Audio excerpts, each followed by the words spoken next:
This podcast is part of the No Phony Podcast Network, the home of independent awesomeness.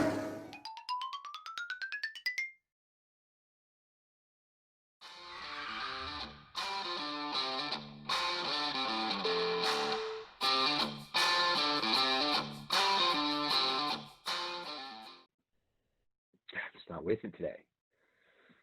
I was taking that third eye decalcifier, and it's supposed to, combine your brain hemispheres and allow you to go to the next level psychically. And while it's doing that, it's detoxifying your body. And I mean, it's coming out great, in the bathroom, hardly any pushing. It's smooth, strong, firm, but it just keeps me in a fog. I feel like I'm hungover. It's like, and it said you'll feel like you'll like headache and a little bit of flu, and you're kind of like, oh, what's going on? But it's actually the toxins being released. It's called a TRS system, toxic removal system, or something like that. I think the brand name's Corsiva, which I would recommend to all the viewers. But it's got me in a fog, man. Yeah, it feels like, did you ever drink beer, then liquor, and then like some kind of liqueur? It feels like I'm hungover, but I'm not hungover. I'm sweaty. I'm a little sticky, but apparently it's worth it if you want your third eye to become released. Crown chakra power, reading thoughts, manipulate time, probability manipulation, psychokinesis. It's good for that stuff. But man, it makes you feel like crap. All right, guys. Thank you. Today, welcome to another episode of On the Road with Jim and Casey. Only Jim today, because Casey doesn't do anything for the show, and he's just leaving, probably, grabbing people by both of their wrists with one of his hands. Real quick, guys, before we get into our amazing guest today, I'm going to do a quick plug of anyone looking for a discount on the books of the gatekeepersonline.com, the GK store. If you go to checkout and give our code on the road at the checkout option, you can get 10% off of all of these books. Church and State, social injustice. You know what I mean? Like, what do they have to add words to justice? It's just justice that's all it is, man. It's right there. Once you start adding words, it changes stuff around. Upside down America, the devil always inverts stuff, and says, no, it's better this way, and the opposite, and backwards, and hey, always are okay. Why I'm pro-life looks like some sort of pregnant woman with a heart in her stomach. Heart means love. Love means babies. That's good going forward. Progression. Life is better than murdering them and chopping their brains apart and selling them in sodas and natural flavors and coffee mate and sodium benzoate, baby fetus parts. You don't want them, but you do want to read stuff to make your brain bigger and to learn more, because people will die with a lack of knowledge. All right. So go check it out. It's gatekeepersonline.com/store, and give our code on the road at the checkout. All right, guys.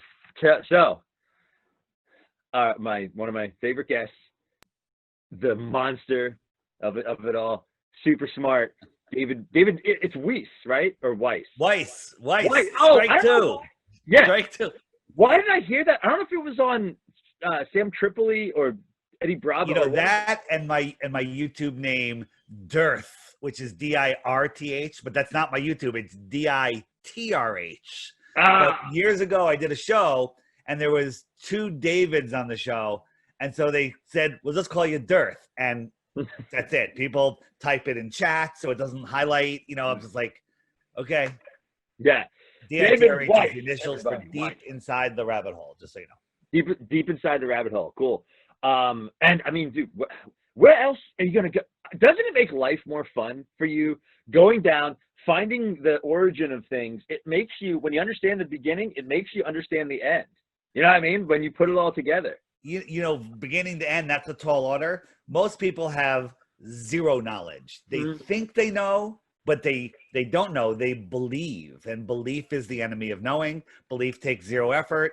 You know, knowing takes time and effort, which sounds like hard. You know, they taught us to hate school, hate learning, because that's, school isn't learning. School is memorization of nonsense, regurgitation of nonsense. If you do it accurately, you get an A, and you get to move on, and you get to become a teacher to teach the other nonsense. Learning is what we're doing. We're learning, and we're knowing. So we're getting beyond belief. Oh, no, that's a great term, beyond belief. Because how many people are like, yeah, but science told me that climate change and humans are bad, and we know we need to stop eating meat. And so science, if you look up the definition of science, it's if I quote it wrong, some of the people will attack me. But science is basically systematically looking at something, finding evidence, finding, you know, doing a control, you know, ruling out any other possibilities. The stuff that we're taught that they call science is not. It's better defined as scientism. Like, the Earth is a ball. That's not science. Look, I have a photo of Earth. No, you don't. Okay. Look, boats go over the curvature. Boats disappear from the bottom up. Therefore, there's curvature. That's science? No. Therefore, the boats disappear from the bottom up. What's causing it? Well, if we were on a ball, which we're not, that could cause it, but not at the distances that we see and the way things come back. You know, we show that there's other and better explanations. You know, what's so funny? One of our viewers messaged me on Twitter after she watched our show. She loved it. She showed me this one post on Twitter. I don't know if you saw it, but this girl was going through her grandfather's old picture album, and he took a picture of, or it was like a newspaper clipping of NASA's pictures of the Earth in like 1970 something. And the Earth, the picture, it wasn't even round. It was like, it had like flat air, and it was the whole, like the whole Earth. You could see the whole Earth, and it had like weird shapes to it. And I'm like, don't people see that, like, you know, they're even back then they were trying to push something, but now it's perfect. It's just this perfectly crafted, beautiful, you know, spinning. It's like a spiritual thing. Yeah, the Earth. You know what I mean?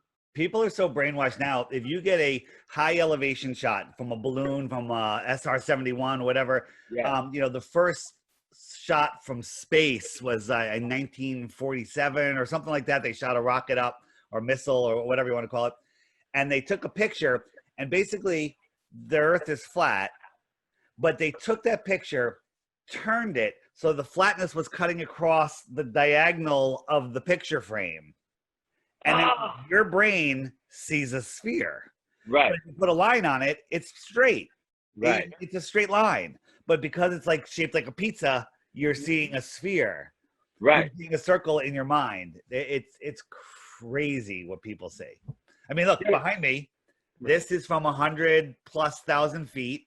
Earth is flat. Does that sun look like it's 93 million miles away? Or does it look like it's right over that part of the Earth? Right over there. And even look at the beams. When the beams come down to Earth, they're always like right from a spot, and it just kind of like expands. Right. They're called corpuscular rays. When you see them coming through a cloud, you see them coming out like this. Right. And if you remember the geometry that they taught us, you follow those lines up, it has to go to a convergence point. But the problem with that is, I learned that early on when I was learning about flat Earth. Like, that means that the sun is right above the clouds. That doesn't make any sense, because people in California, on the East Coast, the sun would be too far away for them to see at all, even though there is a time difference. And that's because the optics in the sky are the only things we can speculate on, things that we can do experiments to show, hey, it could work this way. And what we theorize is the sun that we see is not a physical sun. It's a focused point of energy. Right. And it's a reflection. Did I tell you about my Vegas story next to the pool last time when I was at the pool in Vegas? So so a reflection. Well, how is it so hot? You know, people say, how's it so hot? Oh, yes. I told you, with the sun reflecting off the building. And I couldn't tell the difference. I mean, I knew the sun was over here, but they were both equally as hot. So that just taught me, wait a minute. So this whole reflection thing is amazing. And so if you're 100 miles from me, your personal atmospheric dome is 100 miles from mine. You know, they might be intersecting. I don't know how big they are. You know, I think they're a couple 100 miles, maybe, you know, in diameter. But again, these are things that we can do experiments, show that they work that way. And, you know, when you're driving down the road and watching the moon follows you, right? Mm-hmm. Well, is it following you, or are you just rendering it in different positions? Right. You know, you and I both look in a mirror at a light behind us. We point at it. We're pointing at different spots on the mirror. Mm-hmm. You see the light here. I see the light there. Speaking of that, my brother just got your Flat Earth app last night. I was just telling him about it, and I was like, Rob, please go get it. The Flat Earth, Sun, Moon, and Zodiac Clock app. Do you have it? Yes. No. And he's like, dude, we're just like playing around with it yesterday. Okay. And we're at this like barbecue, and just like turn on. Wait, why are you telling the story? Turn on a screen sharing, and then tell the story, and I'll pull up the app. All right. Oh, sorry to interrupt. How do I? I'm not sure, but it's easy. Yeah. I don't know how to. I know how to. No. You have to enable screen sharing for me. Okay. All right. Allow screen sharing. Enable screen sharing. Yes. Multiple participants can share. Yes. All right. So tell me the story about the app. No, we're at this Labor Day party, and last night, no masks. You know, just people having a good old time. And we clicked our location and where the moon was, and it was right where the Flat Earth map said it. You know what I mean? Where it was behind us to the left. That's amazing. Am I showing my screen right now? Yes. Okay. So let's just look at. I am on the. Can you see my mouse? Yes.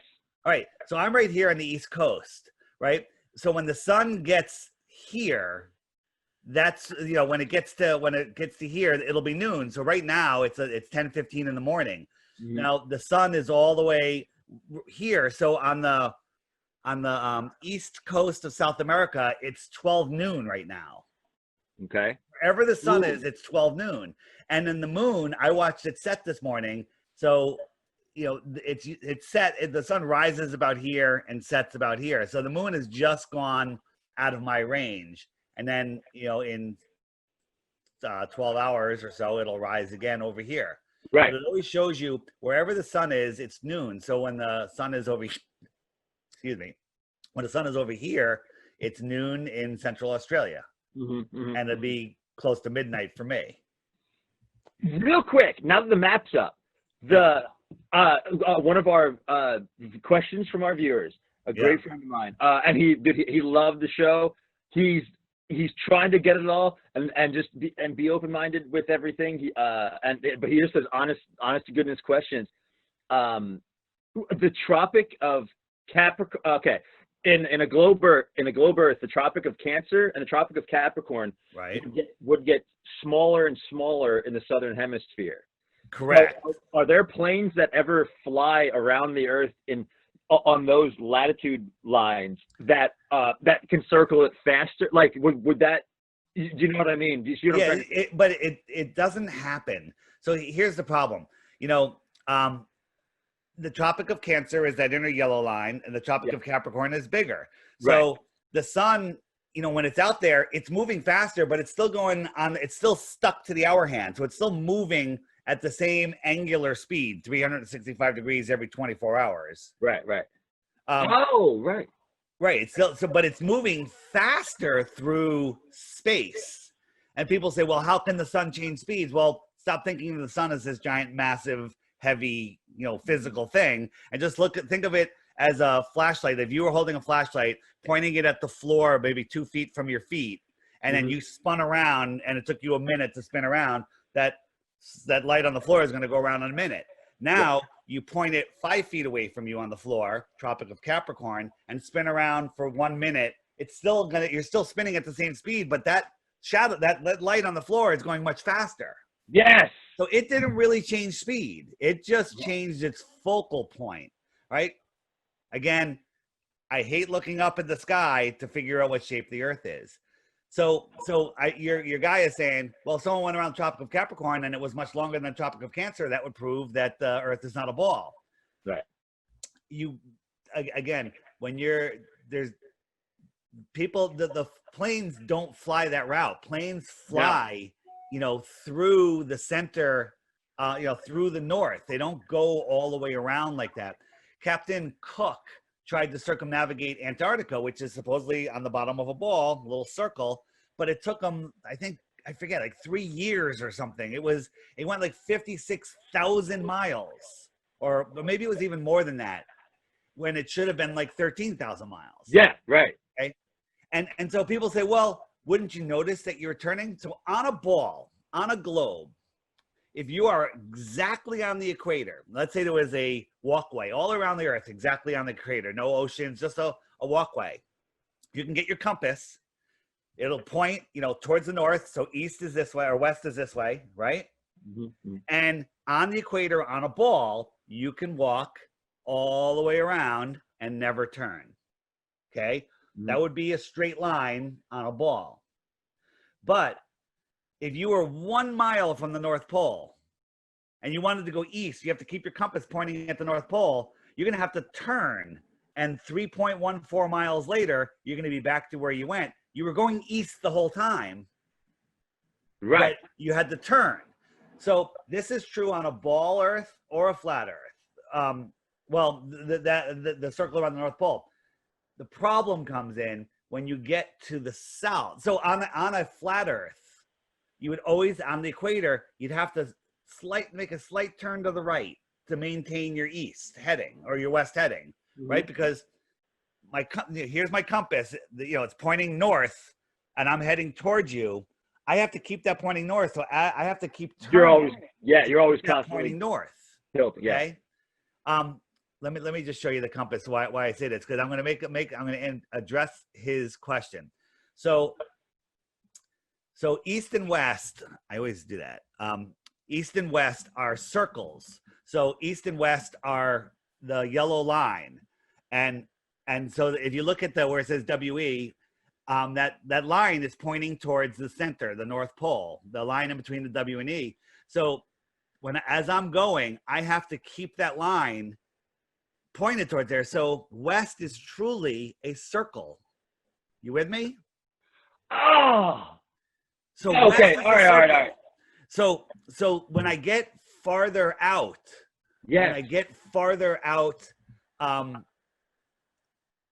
that circle is getting on a globe. Once I go south of the equator to maintain my latitude, right? The latitudes are all the lines that are equidistant from the pole, right? The North and South Pole.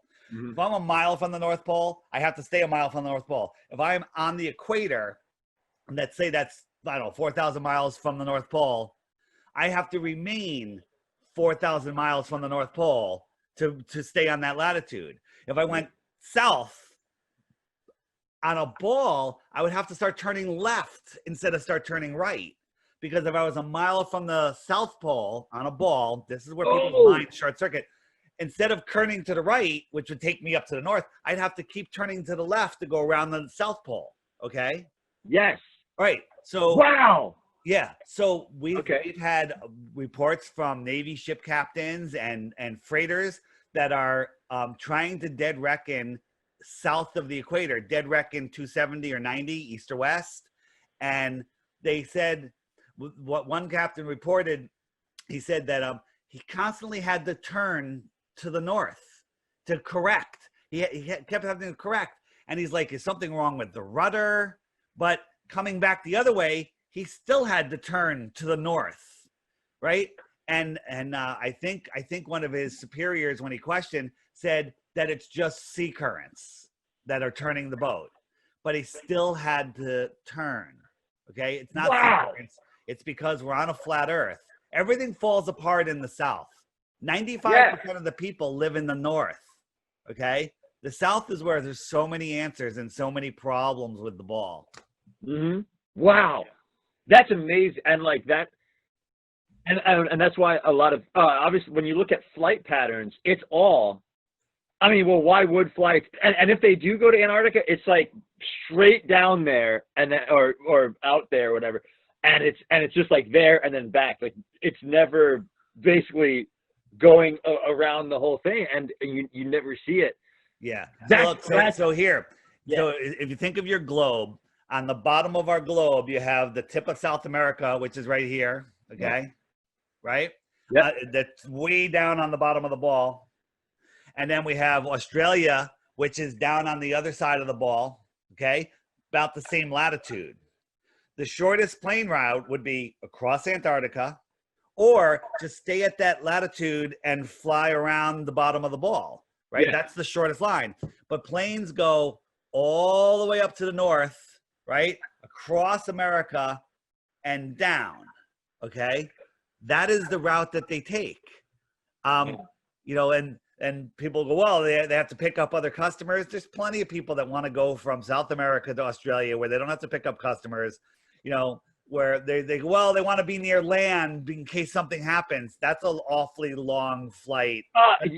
Honestly, if you look at it, it looks like this almost not close, but like it almost looks like the same distance to the bottom of Australia.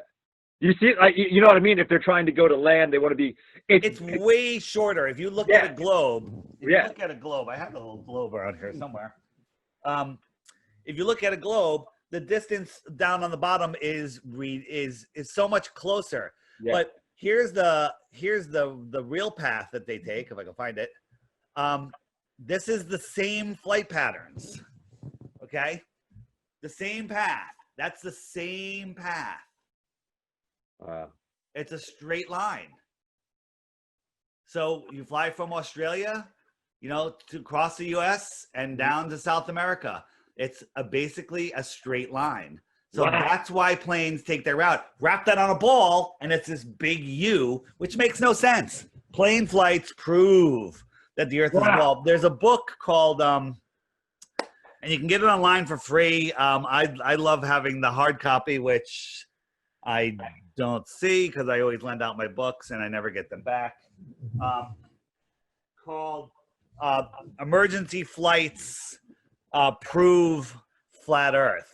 I'll send you a link. You can put it in the show. And it shows that there's been emergency landing. Someone's having a baby. Someone has a heart attack. And when they should have just landed like in Hawaii or something, they land in Alaska. Like, what? Why are you landing in Alaska? And it's because they're nowhere near where they say they are on a ball. They're near these other, these other flight routes.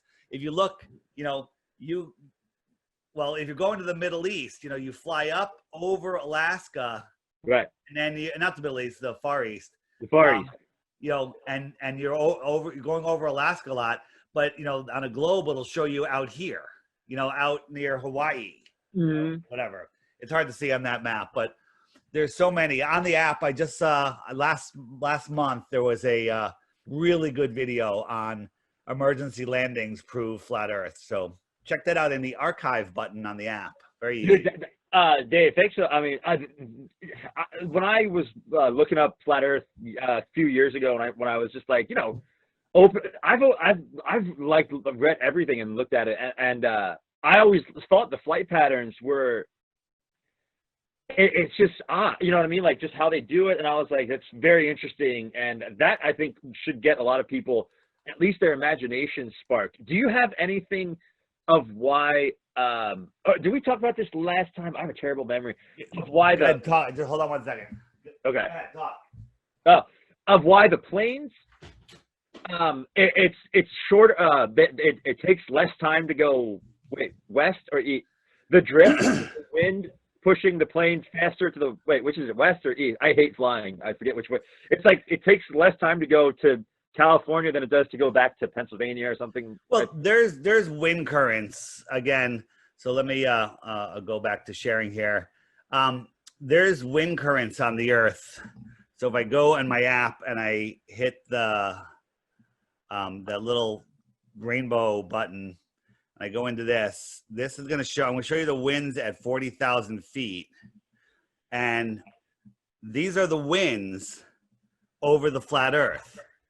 So these outer areas here, these winds are 2 to 3. These white areas, I think, are 300 miles per hour winds.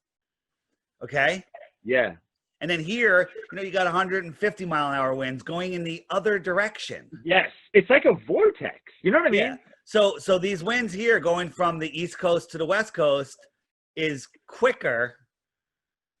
Today it is. And you know how flight times change. The trip from Santiago, Chile, to Australia sometimes varies up to 5 hours. Sometimes on the direct flight, 5 hour difference. Right. And that has to do with the winds that they take, because these winds change.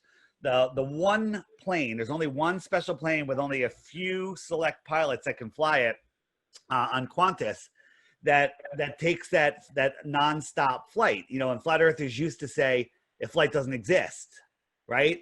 But I never said that. I just said we would need to explain it. Well, this plane has like 7 layers of paint on it, for heat. Okay. What's up with that?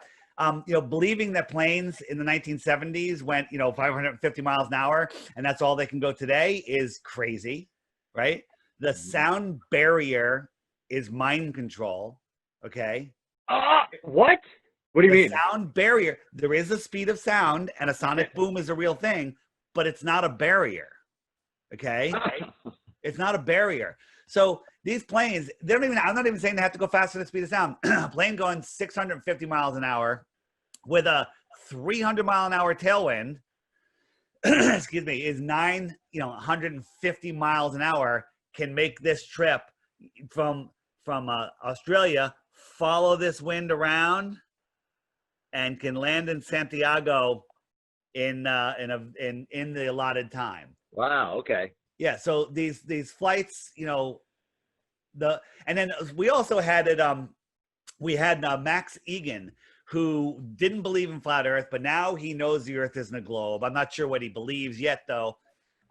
He takes that flight, more. He takes it occasionally, and we live streamed his entire trip, the entire time. While he was on the plane, we tracked the plane. He was supposed to be doing all these measurements on the plane, but he fell asleep at some point.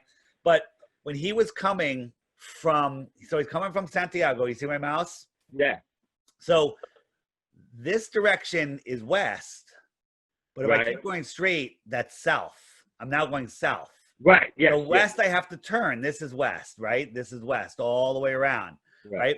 So if I'm going north, this is north, this is north, this is north, this is north, this is south, this is south. I didn't even change direction because the North Pole's in the center. So he was measuring. He said, we were heading, and then all of a sudden we were heading west, and then we started heading north. Then we started. He changed his directions, and we plotted it out where he was, and it made perfect sense for this route on a flat Earth, right? Wow. And it totally didn't match what they were showing on the airplane. Oh, real? Okay. Yeah. So again, the whole flight thing, we don't see that the real flight routes for especially the southern flights. And I believe NASA is in charge of all flight routes for all airplanes. I mean, the whole thing is controlled. GPS is a controlled system. It's an imaginary fence. Yeah. Go ahead. I'm sorry. No, that's it. When you said that the sound barrier is mind control, can you go into that more? Because I was always into the Flash and like comic as a kid, and I'm like, oh, sound barrier and Mach 3 and all this stuff, Right. and so there's a sound when you move at a certain speed. So we've all seen the train going with the sound, and the sound waves are going out in all directions. And then as the train starts moving, the sound gets compressed in the front, and the pitch changes. You know, and it gets stretched down the back, so you hear a train go by. It goes, meow. That's real. That's real. Doppler effect, whatever you want to call it. And so that sound is, you know, the sound has 10, just for a number, it's got 10 decibels. Level, you know, the level of intensity is 10. So you're making a sound and it's dissipating. But as you start to go as fast as that sound, so now the sound is going out, but you're going at the same speed as the sound. So more sound is going out. So now you got 20, 30, 40, 50. If you stay right at the speed of sound, that sound is going to build up, and that's what the boom is. Right. Okay? As soon as you pass it, you're leaving all the sound behind you. The people on the airplane never hear the sonic boom, okay? Because it's behind them. Right. And once you're going faster than that, I don't know that if you stayed exactly at the sound barrier, that sonic boom might get so destructive it could blow up the airplane. To me, that makes sense. I don't know if they've ever tested that.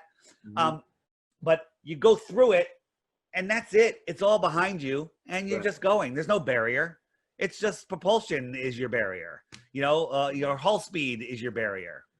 Oh, I had never thought about that. I mean, like, constantly staying there, and you just be below. Oh, that sound would be building up, and sound is super powerful. Sound, we break wine glasses with frequency, and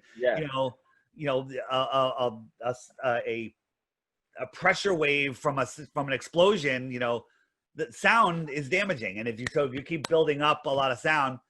Again, I don't know. I haven't seen those experiments, but I'm pretty sure they exist somewhere. Maybe somebody wants to look them up. And plus, I mean, if it's interesting that NASA is in control of the flight. I lost your sound. You muted. You're silent. I lost your sound. I can't hear you.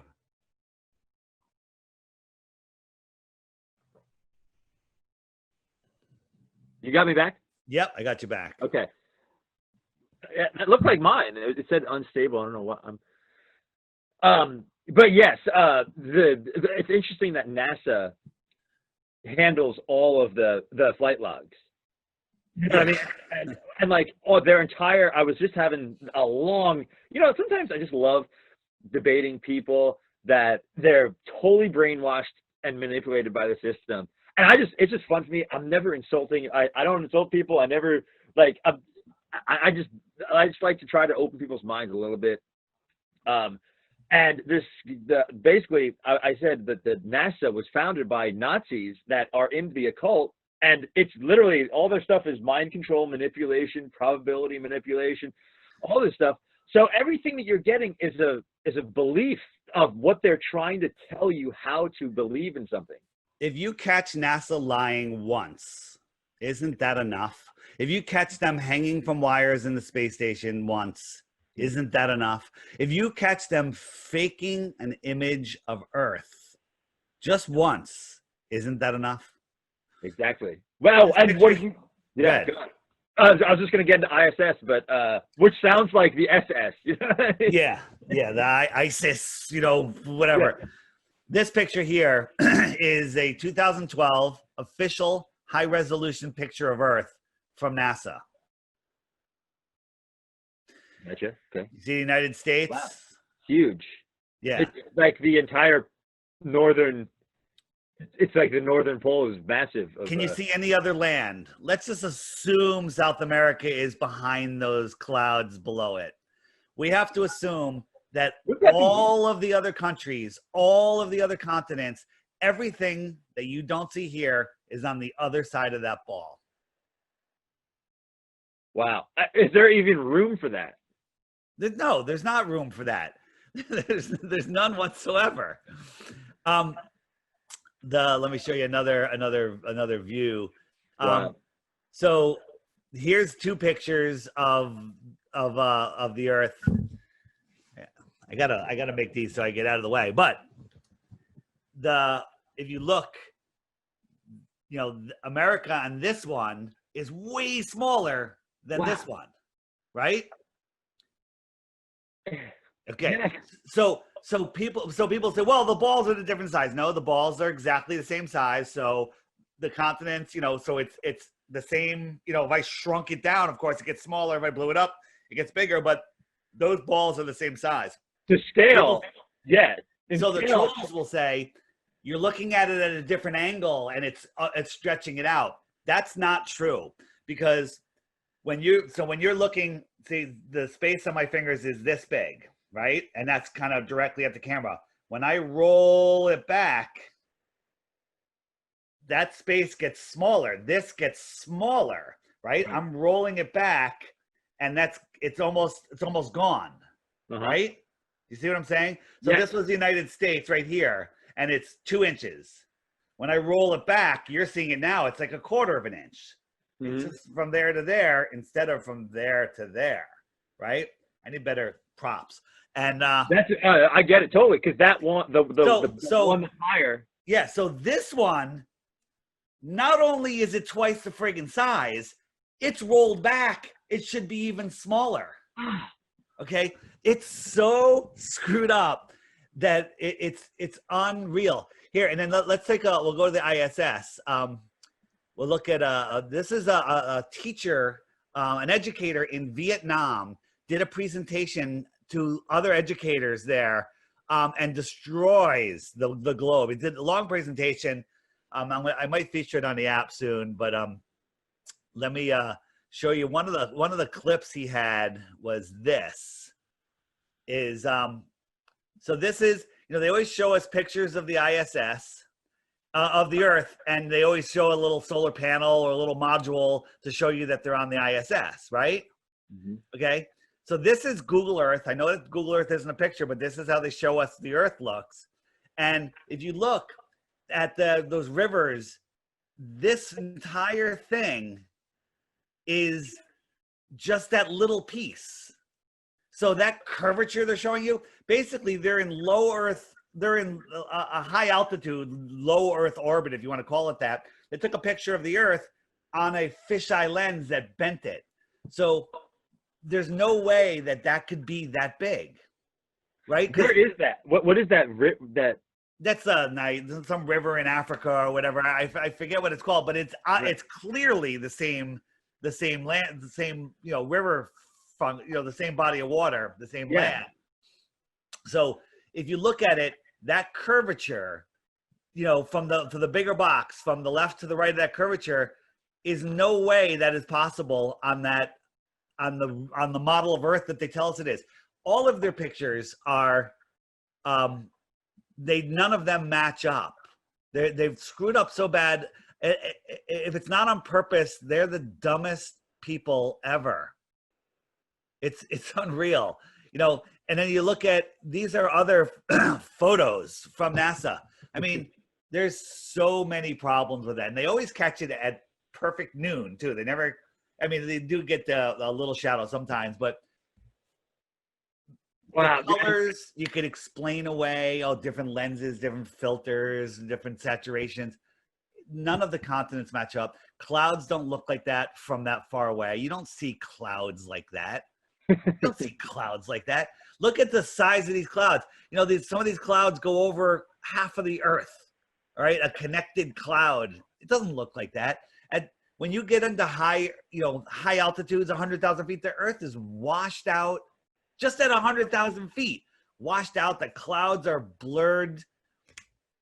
This is nonsense and mind control. And it's when people. They just realize they're being told to look at something.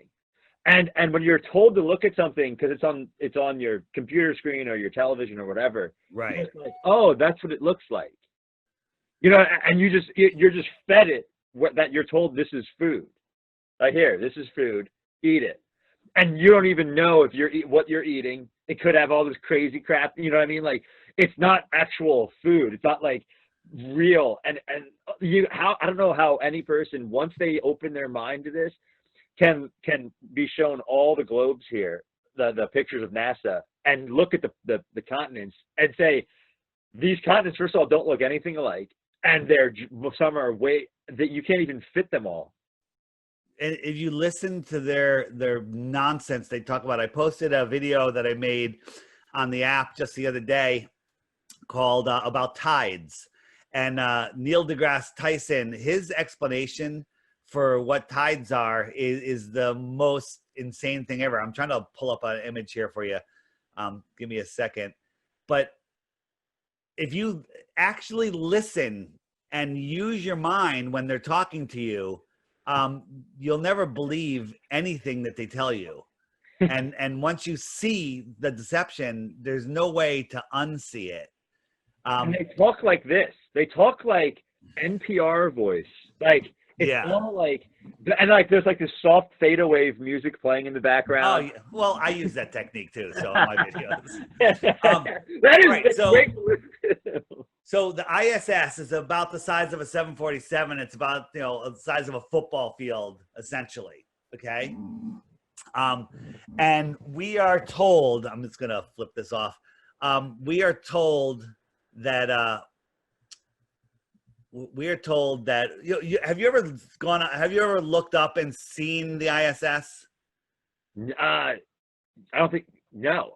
Well, you know what? Maybe I have, because there used to be this blinking light in the sky that I would always see as a kid in my mom at my old house, and like we had a pretty good view of the sky on our second floor, and all the time my mom was all about looking into the space with the binoculars and UFOs, and she goes, "Jimmy, what is this?" And I would grab her binoculars. And yeah, there was this one thing that would always different color lights. I don't know if that was it. I'm assuming. No, that's probably not it. If it's stationary, that could have been just another luminary. It could have been a planet. It could have been anything. But the ISS, we're gonna talk some numbers and stuff here. So get your minds ready. This isn't hard stuff. It's really easy. You've been on a 747. You've seen a 747 close up, right? Gigantic plane.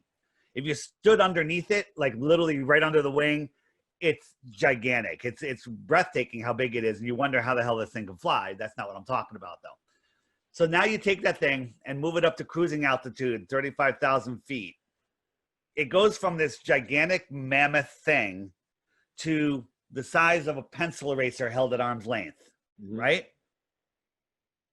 Correct? Yeah, at 35,000. Yeah. At 35,000 feet cruising altitude, you look at it up there, you can barely see it. If it wasn't leaving a little contrail, you might not see it at all. And it's kind of grayed out because it's so far away, you really can't see the American Airlines covers or Southwest or whatever. You kind of just see the shape, and you can hear it because it takes a while for the sound to get to you, right? If you're in a quiet area.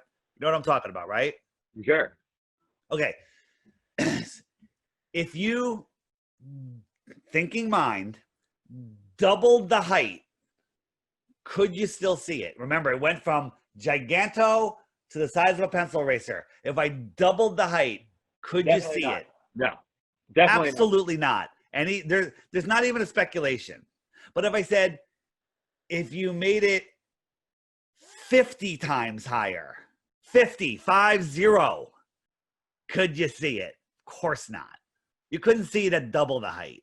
Okay, for two reasons. One is it's just so far away that the light isn't going to get to you through all of the atmosphere. And the other thing is its angular size is too small for your eye to see. Mm-hmm. Like if I held a hair right up to the camera, you could see it. But if I held it back here, you couldn't see it, even though it's still here. It's because its angular size is too small. Right. The angular size of a 747 at twice or three times the height is too small for the naked eye to see. Mm-hmm. The ISS is 50 times higher. And if you get the tracking app, you'll see this thing come from horizon to horizon, brightest star in the sky. It looks like a star. It looks like a planet. It looks like the brightest light in the sky other than the sun and the moon cruising by. And you're like, how the frig can that happen? So let's talk about, why is it a bright light? Well, it's reflecting the sunlight, supposedly. Okay. If you're reflecting the sunlight, I wish I had a mirror here. Can you see my light over there? Yeah.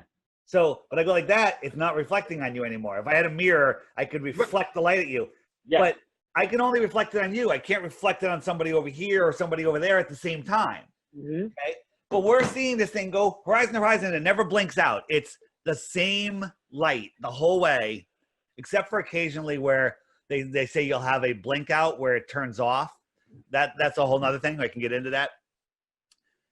That makes no sense. And they also tell you have to be in this little area to see it, right? So they say you're going to have a passing in Lower Connecticut, you know, and you're going to be able to see it at this time, and it shows up, and it's going at 5 miles a second, 5 miles per second, 17,500 miles per hour. And you could watch it for the 2 or 3 or 4 minutes it takes to go from horizon to horizon, which means that I saw it and it went all the way to California before I couldn't see it anymore. Okay. It went to the width of the United States inside of that time I saw it, but only Lower Connecticut could see it at that time. People in line with it couldn't see it. That makes no sense for an object orbiting the Earth, right? So the people that can see it, you know, where they are, if it went across Connecticut, and everybody along that entire path to California should be able to see it, you know, of course, slightly different times as it moves across. It doesn't happen that way. Okay. And the bigger thing is the brightness of that light, even if it was a mirror reflecting the sunlight, and it could reflect in every direction at once, which doesn't exist, it wouldn't be that bright at that distance. It couldn't be that bright because the light would diminish. Everything is wrong with the ISS. Go ahead. What do you think? What do you think the light could be then? Like, is it? What do you think that it like? Do you think that it's, well, first of all, it's lower? It's obviously something, or is it a luminary, or is it what do you think it could be? I don't know. I'm here on the ground, dude. My personal belief is it's the things in the sky affect our lives. I can prove it. The full moon, women get their menstrual cycles around the full moon. People go a little crazy during full moons.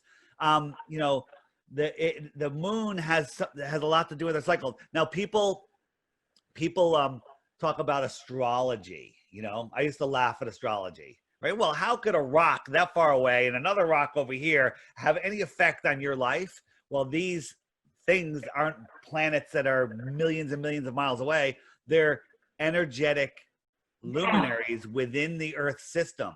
Yeah. And they're, you know, the sky is a perfect clock. You know, the sun does the days, the moon does the months, the stars do the years. Okay. And then there's other luminaries going on. I don't know, man. I don't know. But oh, dude, I love that. Like, I the way I like looking at things is that way. I like the spirituality behind it, and the stuff that you can't touch, because like, it just makes so much more sense to me. And especially, I was in this debate with somebody talking about the NASA scientists and the Nazis. They found when Prussia was overtaken, they found 13,000 books of all this occult sciences talking about these things in Antarctica that you have to go to get like this off-world entity technology. And by technology, I really think it's just letting whatever is a negative source in this system overtake you. And I'm not saying anything's wrong with technology, but like, it's just very interesting that it's always lined up and like has the same name as all these weird occult ritualistic stuff. You know what I mean? And like and again, with the whole luminaries and the spirituality of the planets, we don't know what is in Antarctica, but there's a lot of crazy stuff out there. And it's just very interesting that all the scientists have bases there. but no one's allowed to go there. No one can know anything.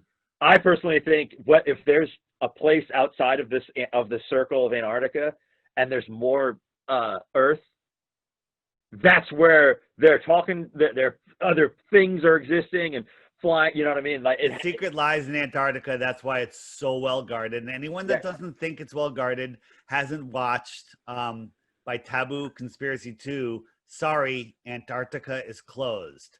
It's a 30-minute video where he spent months pulling up all the rules and regulations and tried to get permits and what it takes. Basically, it takes millions of dollars in permit requests that you won't get, or at least hundreds of thousands of dollars that you have to pay, and then wait a year before they say no, and then they keep the money.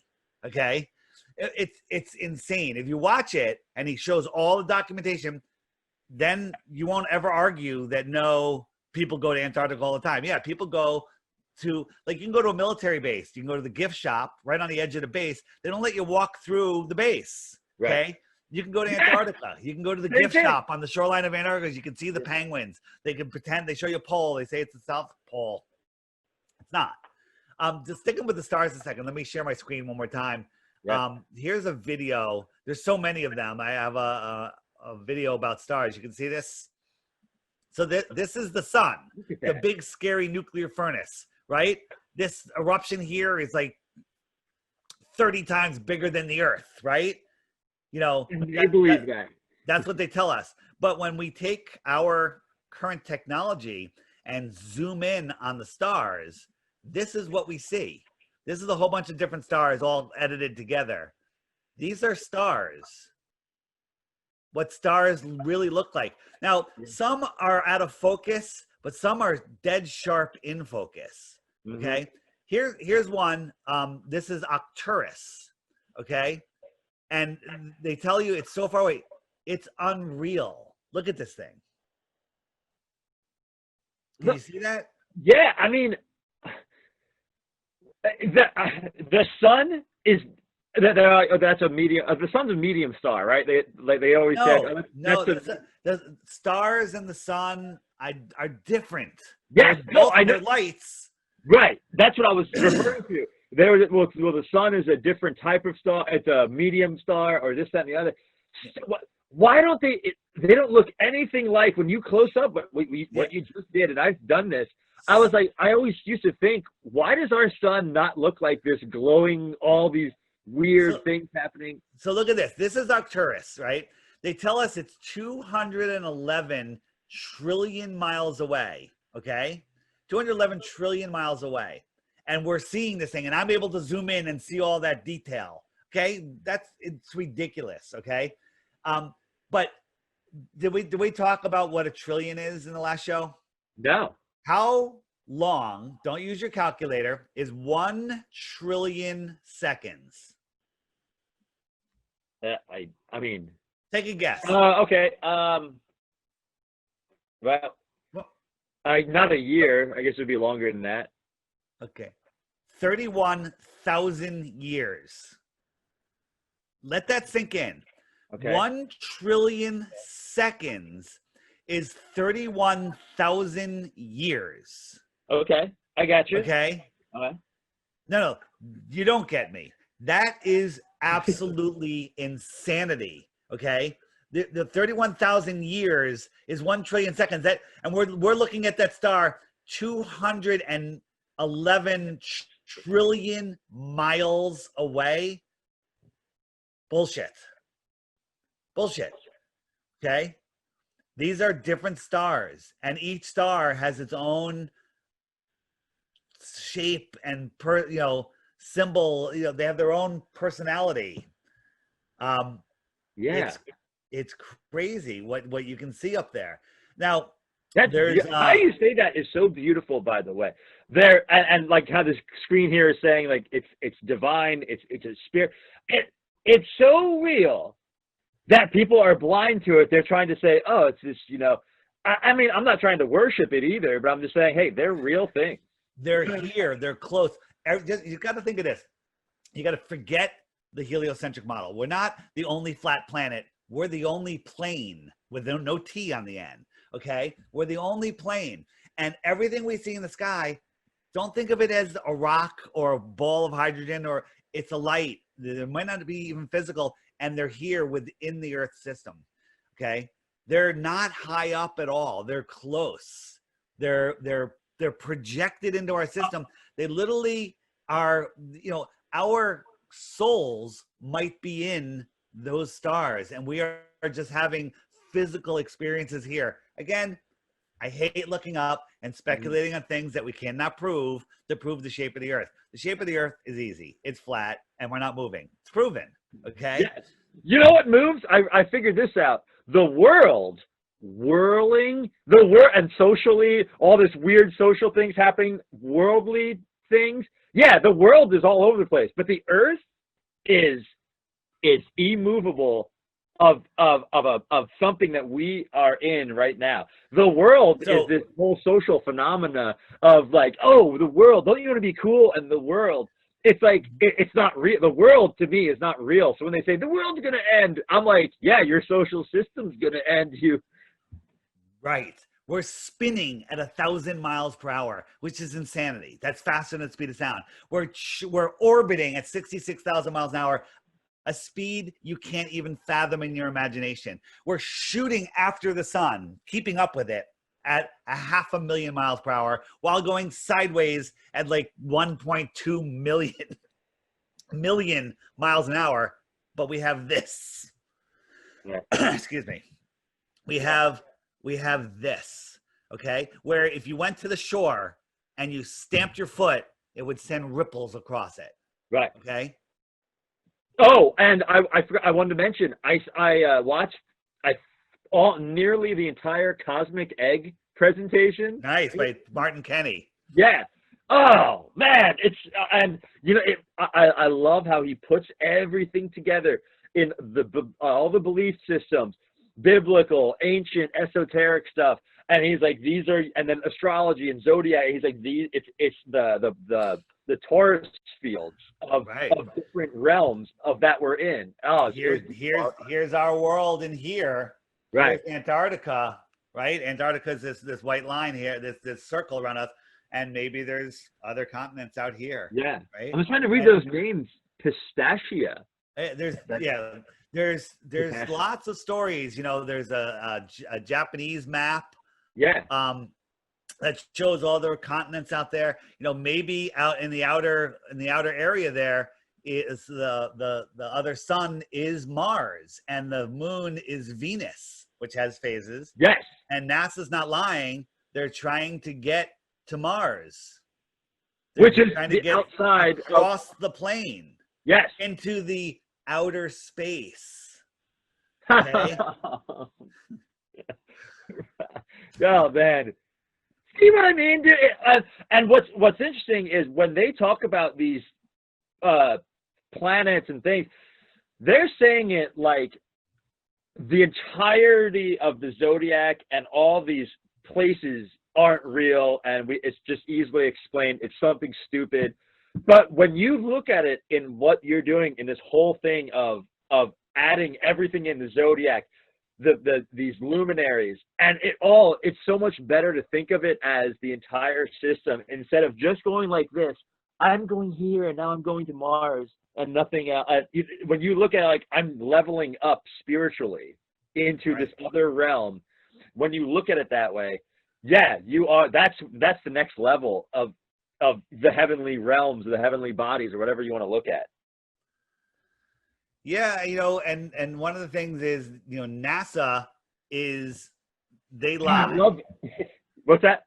NASA is, the only reason we have NASA is to make us believe that we live on a ball, that we live on a sphere. They went to the moon to make us believe that we live on a sphere. And the sphere, living on a ball is the only reason for it. And the only reason they teach evolution and is because they want us to not see the creation. We live in a intelligently created world made for us.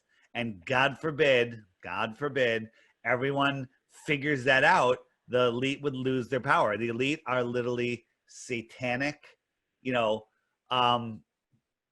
devils. They're satanic devils, and they don't want us knowing our true origins. Well, if you can even, I agree with you 100%. You can even look at what they're doing right now with the whole wanting to vaccinate everybody, put them in this, like, don't you want to go into 3D route, like go online and just be connected and go down. It's almost like they want us to be trapped here, and then they want us to be trapped in an even lower level of like this robot online persona. It's like it keeps going down, bottomless pit. It's like you're always going down, and that's like the cool way to be. Yeah, they want us in fear. They want us not knowing that we have this incredible power. They don't want us to not realize that we are the 99%. Mm-hmm. You know, and they have no power. They're luckily for us, they're not allowed to take our free will. They're not allowed. It's like, if they were, they would just kill us now. They don't have to, if they're worried about us, they could just shut off the food right now. But they have to do everything with our consent. And what they do is they tell us what they're doing. And if we don't say no, we're consenting. People go, well, I'm nobody and I got to go to work and they are all powerful and there's nothing I can do about it. And therefore I consent. They don't say it, but they consent. Every single person wearing a face mask is consenting to their nonsense. There's no law that says you have to wear a face mask. We are these human living beings. You are a living man, and you breathe in the spirit of God, your breath, okay? Because I can prove it to you. Stop breathing, and you will be dead, okay? It's the breath of life. Well, guess what? They just put a middleman. You have to breathe through a middleman right now. Right? And so they're literally physically separating us from God. And you're going to have to pay for that and you're going to have to pay for your out breath soon with climate change and give us your money just for breathing. Right. That's going to be. And people are consenting. There's a thing called revelation of the method, okay, where they tell us what they're doing. Just before 9/11, Donald Rumsfeld came out and goes, the Pentagon lost $2.3 trillion and we don't know where it is, right? Like cavalier, right? Said that probably late in the day, right? Here on the East Coast. And for something like that, it takes a while for the people to go, what? And start looking into it and for a fury.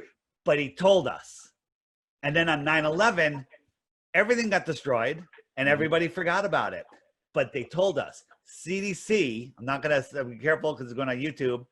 The Center for Disease Creation told us the other day that 94% of the diagnosis of when you kick over and stop breathing are because they had other 2.5 or more comorbidities. Not like they had cancer, diabetes, they were, on a respirator, right? So they told us that way. Years going back, people go, can't sue them. They're like, oh, we told you, you just didn't notice.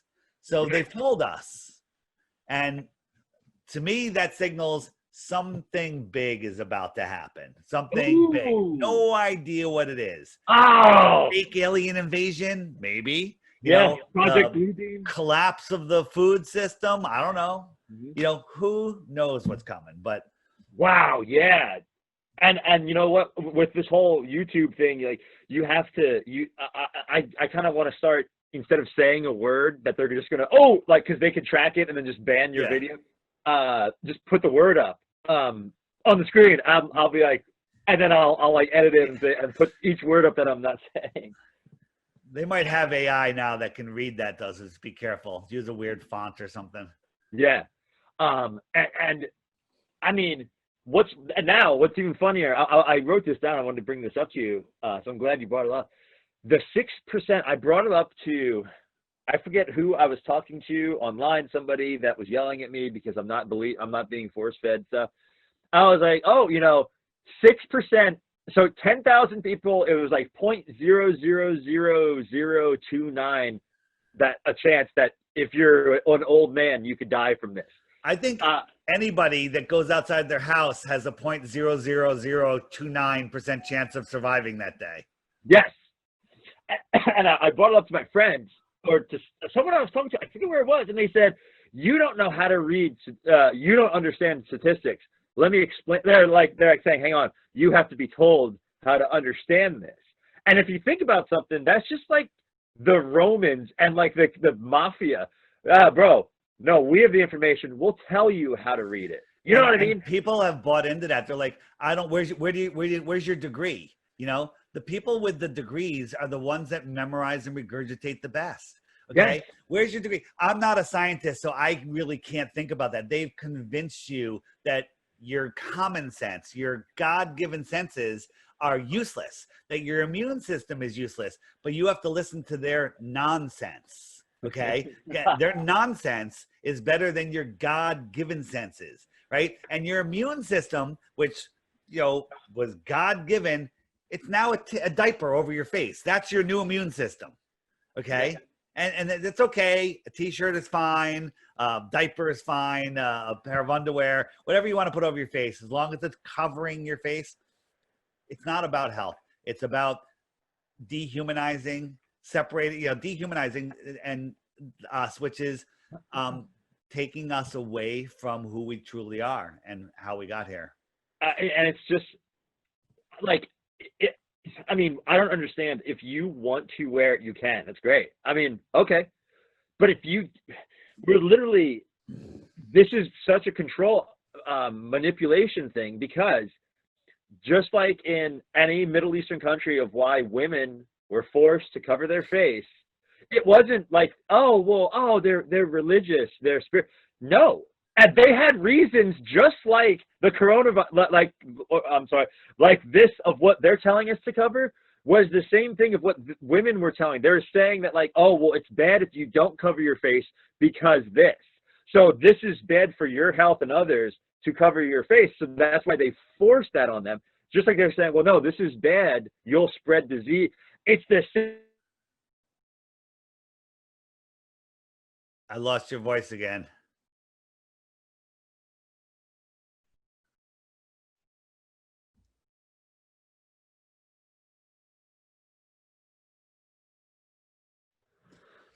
Oh, yeah, okay. You're back. Okay, you're cool. back. Where did I lose you at? Just when I said that. Okay.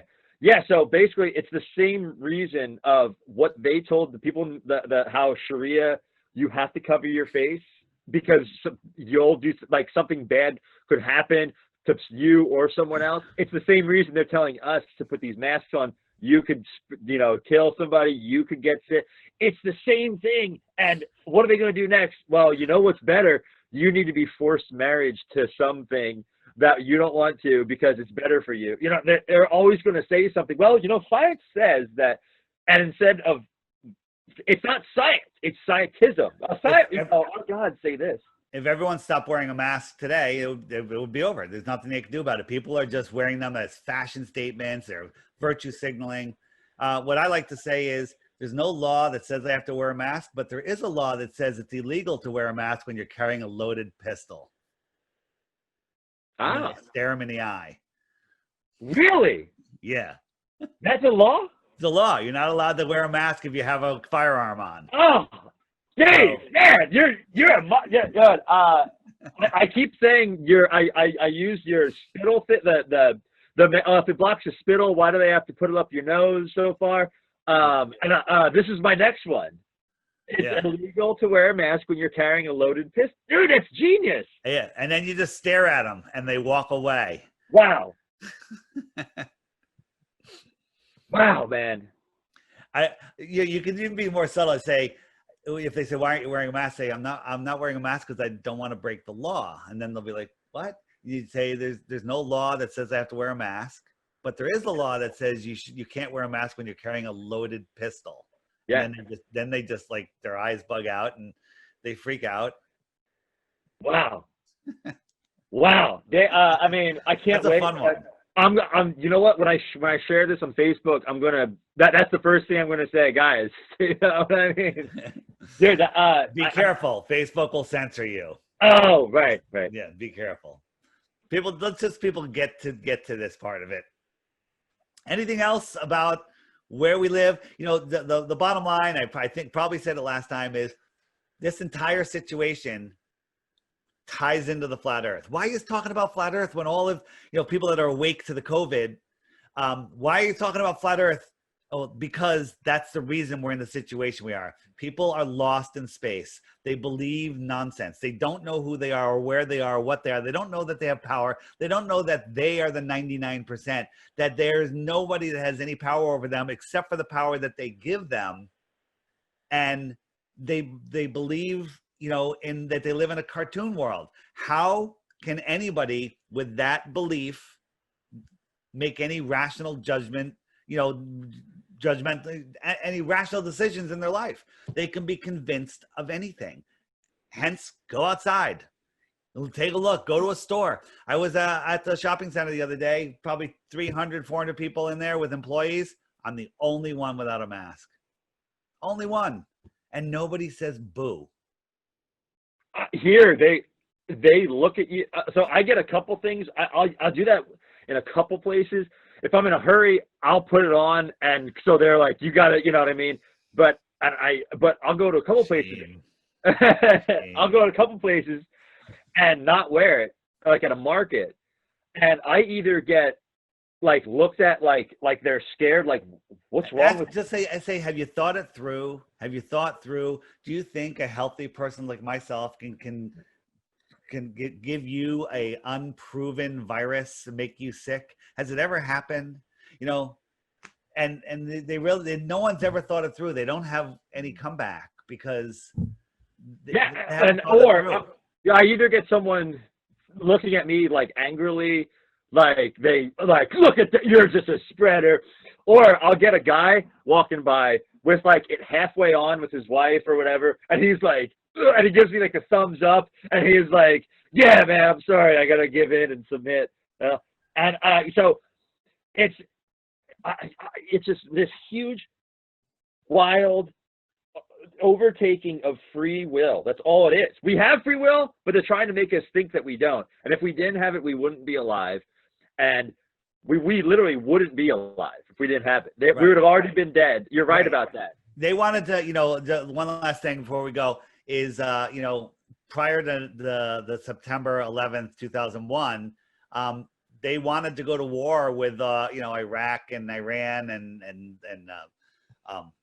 whatever, all those countries. But I'm like, why don't they just go to war? They got the keys to the jets, but they need us to send them. They need us to pound the war drum. So the 9/11 thing happened, including myself. We pounded the war drums. Let's get those fuckers. And then we had their permission. We're giving them permission for everything that's happening. They told us about this CV thing that's going on. They told us, they warned us, it's still out there. They told us about the upcoming food shortage. They told us it was a plan. 2015, they said in 2020, there's going to be worldwide food shortages, and they're getting ready for it. They ordered test kits in 2018 for the CV. They tell us everything, and people are too lazy to. Yeah. I'm really thinking, and now that you said earlier that something big's going to happen, I said this, and because I said it, it might never happen. Therefore, I just saved the world. Right, there you go. Yeah, I was thinking, because this whole like BLM and white privilege, I'm like, and like if you don't believe us, oh, you old white man or whatever.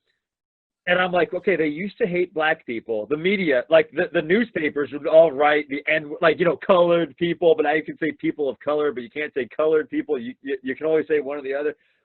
Now they hate white people. I think, I don't know, I'm guessing if they're trying to get us into something big, it might be with China now. They're gonna make us hate the Asians for some reason. Like, it's always they're trying to tell you someone who to hate for a reason, and to think, oh well, they gave us the, I don't know. I think you're onto something when you said to be on the lookout for something big. And also, last thing I wanted to add, if someone just picks a rabbit hole to go down, whatever you want, or go out, as I like to call it, when you go all the way out and you see the lie, like you just said about NASA, as soon as you see that, all the other rabbit holes, they converge. And you're like, and then your mind becomes open. You know, I used to have a thing called exposing the big three: the New York event, the Connecticut event, and the Boston event. Okay. And I figured those are the easiest things to expose because there's so much information. And I woke people up to that, and then they just go back to work. They're like, yeah, you know, well, those people, you know, are going to be out of office soon, you know, whatever. And people just forget about it. And it only affects the people that are close to it. You know, like people in Ohio didn't care as much about New York than people in New York did, and whatever. But once you wake them up to your home isn't where you think it is. You're not who you think you are. Okay. You're not a random speck lost in space. Then everything changes. You know, why does it matter? It matters. I'm putting out a video on Monday. It's a clip of Jeranism talking about why it matters. It'll be great. It'll be on the app. Awesome. You know, for those of you that don't have the app, every day you get a new video that shows up in the featured video. Get a little push notification. Did you get your push notification this morning? I didn't even. You have to turn. I have turn so many on, things I didn't even look at. Oh, everyone knows your passcode. Yeah. So in notifications, make sure you go to FE clock and say show with preview.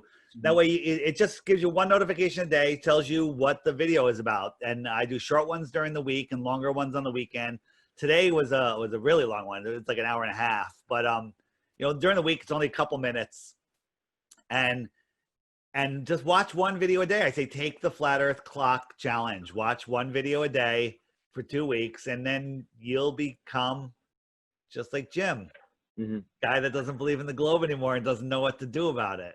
You know what I mean? Like I love it because like it just makes you think in your own way, and it makes your life so much happier. And you're truly becoming a free thinker, individual. You get closer with God spiritually. You understand darkness better. You can see it as clear as day, and you're like, I'm going to take this route. You know, you're still not perfect. Nobody is, but like you still aren't bought into this world. You're living on the earth, not the world. Absolutely. And for those of you that are aware of the globe lie and, you know, are afraid to talk to people, you know, that time is over. You need to not be afraid. You need to share a question, share a meme on your social media. Just something that asks a question like, hey, you know, show the moon lander and say, did we really go to the moon, land on the moon in this? You know, I see duct tape and curtain rods and paper mache, but, you know, just something, start getting out there, or wear a t-shirt. You know, this doesn't even say flat earth on it. It's just like people look at it, they might ask a question, opens up the conversation. You want somebody to open the conversation. You want to wear that as a t-shirt, you know, unmasked, unmuzzled, unvaccinated, unafraid. Those t-shirts are all available in the app. If you go into settings, scroll down, there's a t-shirt shop, cool t-shirts. Get them. They're cheaper than most t-shirts and hoodies. Getting into hoodie season, everybody likes a good hoodie. Oh, yeah. I had one last night. I had COVID 1984 on my shirt, just in the style of I think I had that on during your show. I'm not sure. And I had a sweatshirt on, and we were on the water last night, and we were talking with this people from Long Island on their boat, and they said, I love the shirt. Got into a great conversation. Wouldn't have happened without, you know, something signaling that you're awake and aware, and you can meet other awake and aware people that way, along with getting people to start questioning their reality. Yeah. Dave, thank you so much for coming on and just blowing our minds again. I mean, like, you always leave me with something, and I think I'm probably going to say every day now, I'm abiding by the law of not wearing a mask while carrying a loaded weapon. Yeah, but just the thing is, if you're not going to wear a mask, don't have one around your neck. Don't have one on you. Don't have one in your pocket or in your car. Just walk in, own the place, and that's it. And, you know, and no one, 99% of the time, especially in the big places, Costco, ShopRite, you know, they don't say anything. They don't care. They don't care. And you know, if you want to be gentler, just say, I can't wear a mask. You don't have to tell them why. It's against the law for them to ask you why. Yes. Okay. Yes. I just found that out at the gym, actually. Yeah. You know, and if you're looking for, you know, memes and stuff, follow my Instagram. I don't put a ton of stuff up there. It's the FE podcast, or maybe it's the Flat Earth podcast. I was going to ask you. The Flat Earth podcast, and my Twitter is the FE podcast, but I hate Twitter. You should try Parler, by the way. Just more social media is not on my list right now. More fallen things. Yeah. Oh, okay. I got you. Okay. And our Facebook page, the Flat Earth podcast, again, some videos there. But again, the best way is get the app, watch the daily video. The app's $2.99. Just search Flat Earth Clock. It'll show up. It's by Blue Water Bay. On Android, there's a couple of crappy free ones that are trying to copy what we're doing. It's not even close. Feel free to get them and leave them a bad review. And leave me a good review if you like it. And I mentioned it last time, there's a 99-cent subscription on mine, optional. You don't have to have it. It pops up, you can exit out immediately, and that's it. It'll only show up once every 24 hours. So if you open it up 20 times during the day, you'll only see that once, right? No big deal. If you want to see, if you go, this app is great. Every day I get out of bed just so I can watch the daily video, or I get up early so I can watch the video. Then I think you can subscribe for 99 cents. All right, but don't do it until that's how you feel about it. It's less than a half a beer. Okay, guys. Open your mind and be free from this enslavement of this worldly reality that we're being force fed. And instead of getting one more beer with some girl you'll probably never see again, like me, I was getting shot down. But anyway, just give your mind a chance to open and check out Dave's stuff. He's a monster and a great friend of the show. All right, Dave. Well, thanks so much for coming on, and I hope everyone enjoyed. David Weiss, anything else you got? Any last words to people to just blow their minds up, escape this reality, break the conditioning? Just know that, the lies in the news, truth in the movies, and open your mind. Don't just believe it because somebody in a white lab coat said it. Don't believe anything. Belief is the enemy of knowing. And, focus on the good things in life. And there's so many good things. By the way, once you see the reality, you go through the death process. First you get upset, then you get depressed, then you get angry, then you go, oh, now I'm here. Now I get it. Now I see. And you may lose some friends. But you're going to gain other friends, right? Anybody that's in the South Carolina area, late October, it's called flattoberfest.com. Flattoberfest. It's going to be a great mask-free conference.